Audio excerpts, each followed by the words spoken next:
Welcome to Dharmanandan Fashion. કેપ્રીમાં night dress આવી ગયા છે. જો ફર્સ્ટ ક્લાસ કોટન ફેબ્રિકની અંદર બોટમ છે તે પ્રિન્ટેડ આવશે અને ટી શર્ટ છે તે પ્લેન આવશે. કોટન ફેબ્રિકની અંદર સાઇઝ એલ અને એક્સેલ બંને સાઇઝ મળશે અને 5 કલરો આવશે. 5 ડિઝાઇન 5 કલર અલગ અલગ બધા મળી રહેશે. જેની બોટમની ડિઝાઇન હરેક પીસમાં અલગ રહેશે.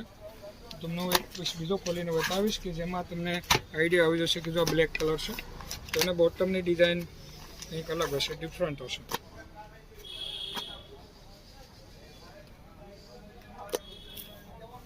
બ્લેક કલરનું ટી શર્ટ આવશે.